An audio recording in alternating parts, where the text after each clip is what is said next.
কিছু করে ফেলে? কি করবে? ওর কাছে তো আমরা কেউ নেই গো, ও যে একেবারে একা গো। কি করে সইবে এত সব?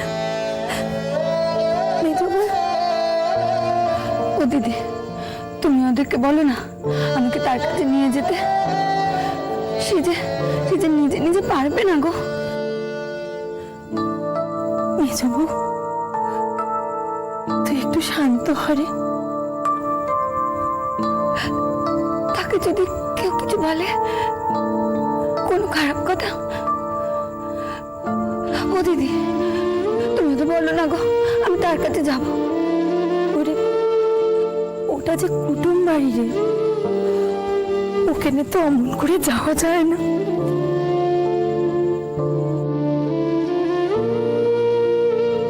যাওয়া যায় না? না রে,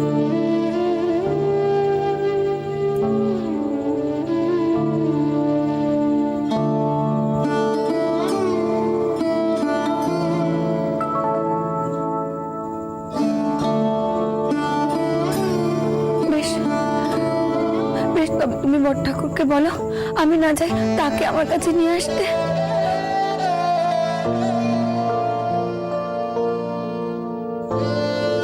তোমরা কেন বুঝছো না? সে যে একা একা, সে যে পারবে না। ওরে, একা একা বলছিস কেন? ওখানে তো স্বামী আছে, শ্বশুর শাশুড়ি সকলে আছে, তারা তো সবাই ওর নিজের লোক।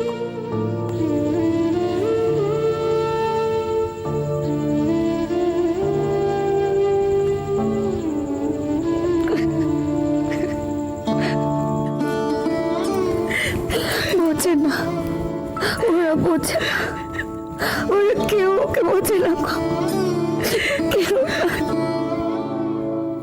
ওরা কেউ বোঝে না।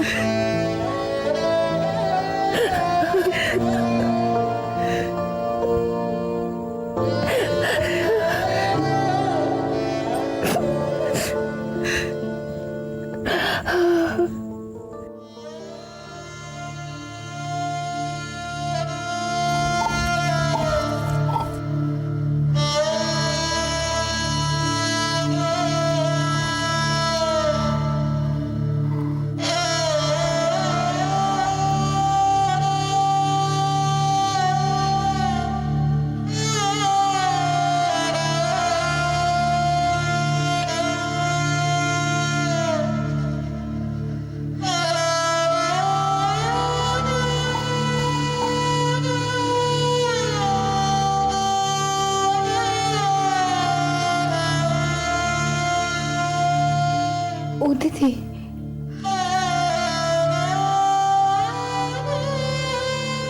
ডালের তলা ধরে গেল তো।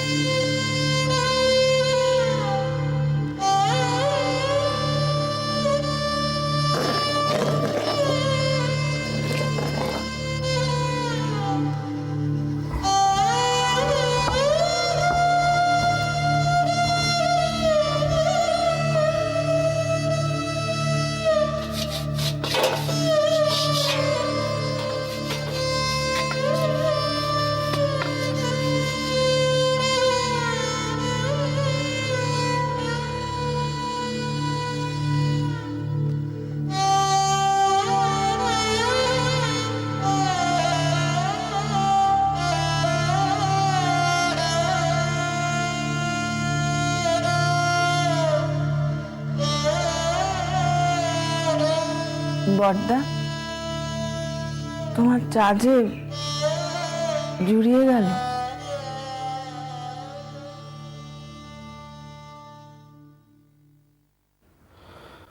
আর চা? ছোট বউ, তুই এবারে যা, মায়ের রান্নাটা চাপিয়ে দেব। আমি মাছ ধরাতে গেছিলাম, মা বললে লাগবে না।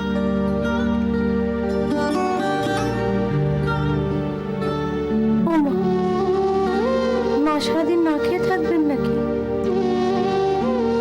না, বলেছেন খিদে পেলে দুধ সাবু খেয়ে নেবে। তা হ্যাঁ গা, সে তোমার ছোট মেয়ে, পেট তোমারের পোয়াতি বলে কথা। তুমি কেন নিয়ে এলে না নিজের কাছে বলো দেখি? মার কাছে থাকলে বাবু এমনটা হতো না। আহ, তুই থাম দেখি। কেন? ভুল কি বলেছি? পেট তোমার মায়ের কাছে থাকবে, এমনটাই তো নিয়ম নাকি? সে তারা পাঠায়নি। কেন পাঠায়নি কেন?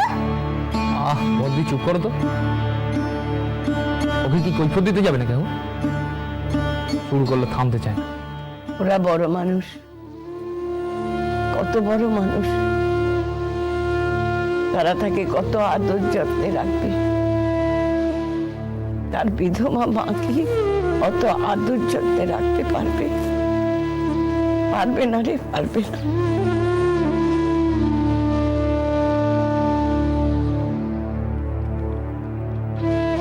এই একখানা কথার কথা হলো, জম্মে বাবু এমনটি শুনিনি।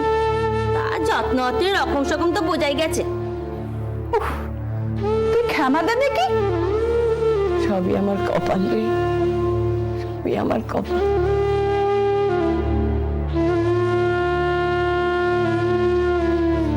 আমার পোড়া কপাল, আমার পোড়া কপাল। শুভ, শুভ রে, তাদের কাছে একখানে মিনতি করবি। জানা রে, জানা, গিয়ে বলবি মেয়েটাকে যেন দুদিনের জন্য আমার কাছে পাঠিয়ে দেয়। যাবি বাবা, যাবি?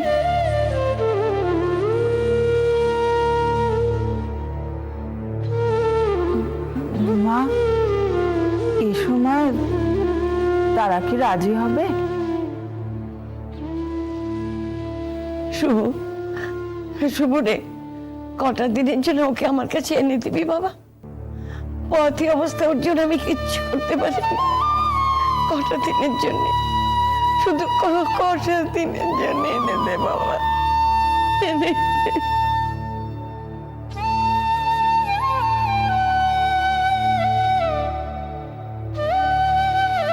যাবো, যাবো মা।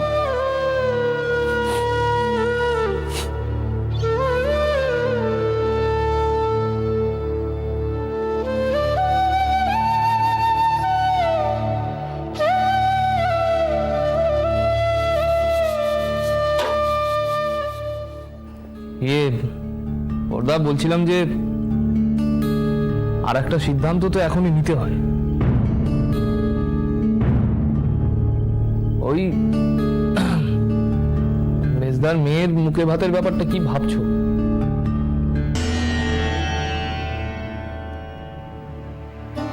এর মধ্যে কি আবার সেটাও না? ভেবো না যে আমি বাধা দিচ্ছি। বলছিলাম এই শোকের মুহূর্তে আবার কটা করে নিমন্ত্রণ করে লোকজন ডেকে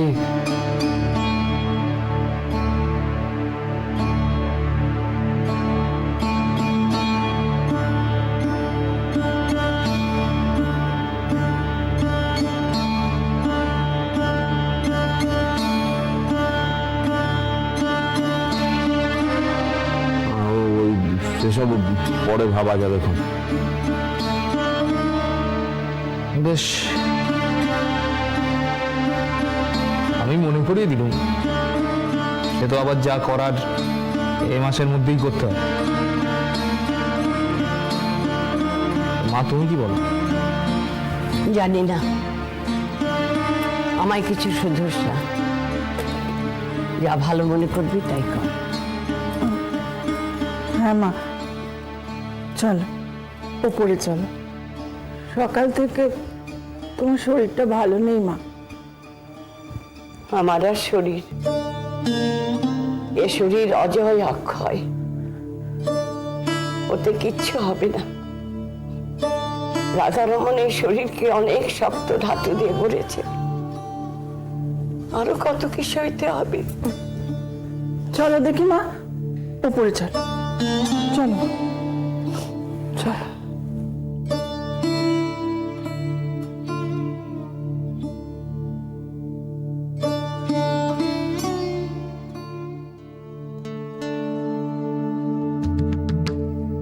মেজো বউ,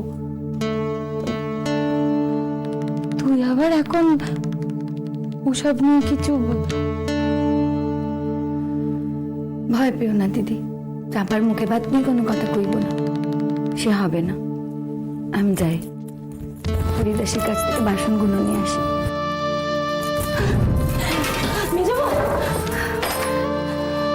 মেজদি গো, যা বাসন কিছু না না আমি নিয়ে আসছি, তুমি বুঝো। ঠিক আছে, মাথাখানে একটু ঘুরিয়ে গেছিলাম। মেজো বউ, তুই তো একটু চিড়ে মুড়ে খেয়ে নিতে পারতি। কাল থেকে কিচ্ছুটি দাঁতে কাটিসনি। নেবো।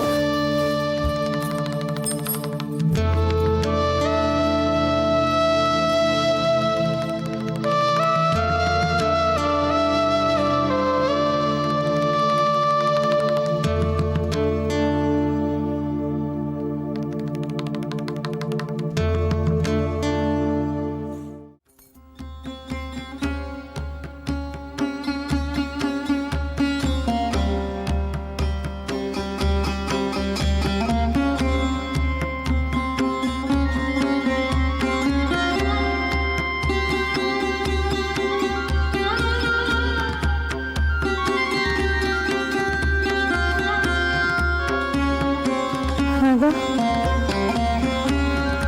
তুমি আজ ও কথাটা না বললেই পারতে। কোন কথা? ওই যে চাপার মুখে ভাত কেন? নিয়ে। ভুলটা কি বলেছি? না মানছি, মুখে ভাত করে বাড়াবাড়ি হয়েছে, কিন্তু যতই হোক ওটা তো একটা শুভ কাজ। আর তারপর মা যখন মতামত দিয়েই দিয়েছেন, তখন এমন ভাবে। আরে বাপ, হ্যাঁ খুব যে দরদ উতলে উঠছে দেখছি। কি ব্যাপার, একবারে ভুল পাল্টে ফেলে? না না, তুমি এই চুপ! শুভ কাজ না? আমাকে শুভ কাজ দেখাচ্ছ? কটা করে মেয়ের অন্নপ্রাশন হচ্ছে, শুভ কাজ? ওই ছোট লোকের বাচ্চাটা বাড়িতে এসে ভাগ্নিকে আধিক্যতা দেখাবে, আর আমাকে হেসে হেসে তাকে খাতির করতে হবে।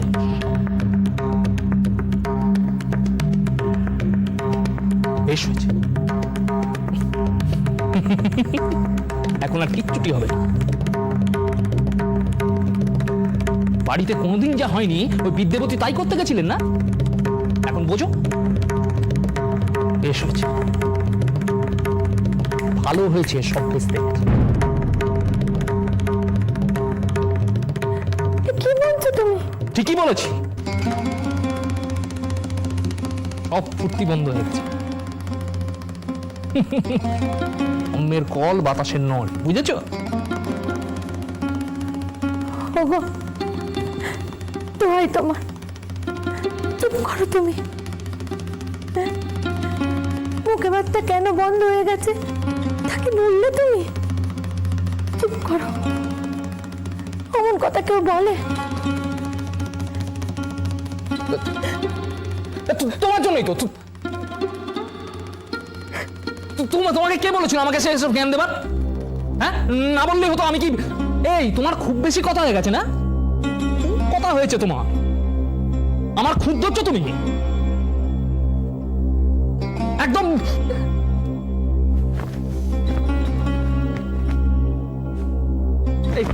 এটা এটা ফিরে হয়েছে, কি হয়েছে? এটা কি হয়েছে?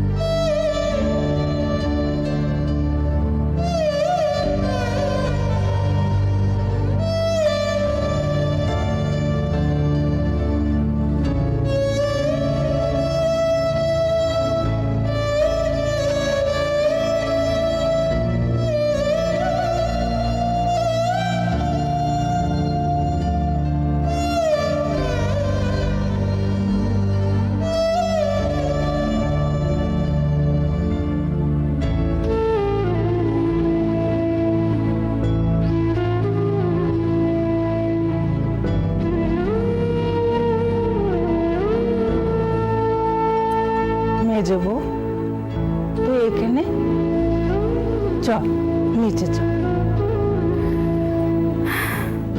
একটু থাকি এখানে।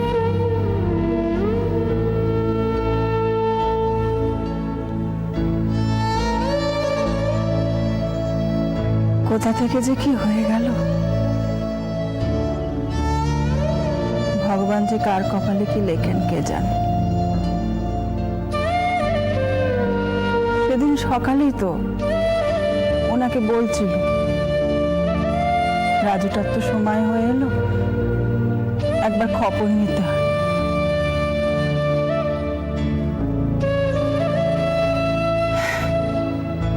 যাই, নিচে যাই। বসবে একটু এখানে?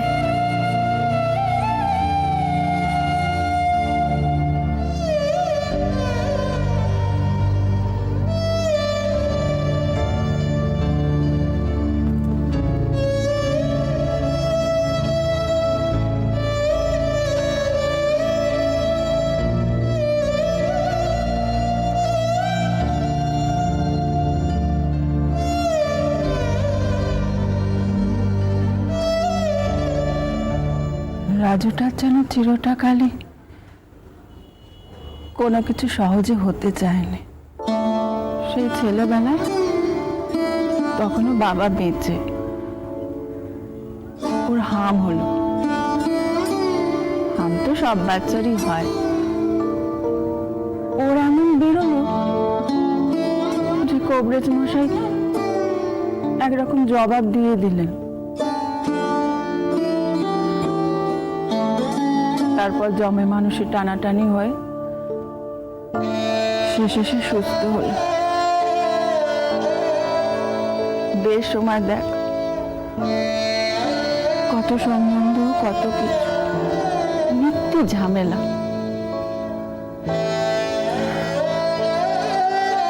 যাই হোক, তারপর বিয়েটা হলো। আর এখন আবার দেখ,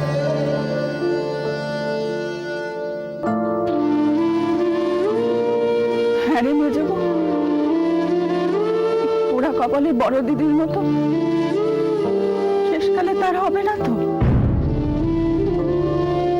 ভগবান একবার চোখ ফেরালেন তো তার একটা জীবনের মতো আর ফিরে তাকাতেন না। এমন কথা কেন বলছো? বলতে তো চাইনি রে, কিন্তু মুখ দিয়ে যত কথা চলে আসে। আচ্ছা মেজে বউ বলতো, রাজুটার কি দোষ? কেন ওর সঙ্গে এমনটা হবে? দোষ কেন বলছো? এমনটা ঘটলে কারো দোষ কেন হবে?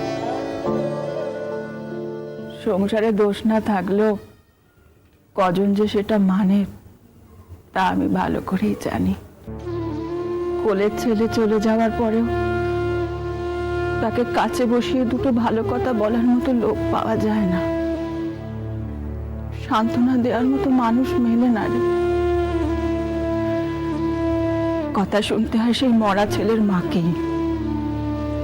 10 জন এসে কথা শুনিয়েছে,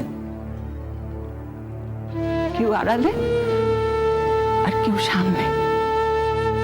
মায়েরই দোষ, মাই নাকি অপয়া। এমনটা কেন হবে?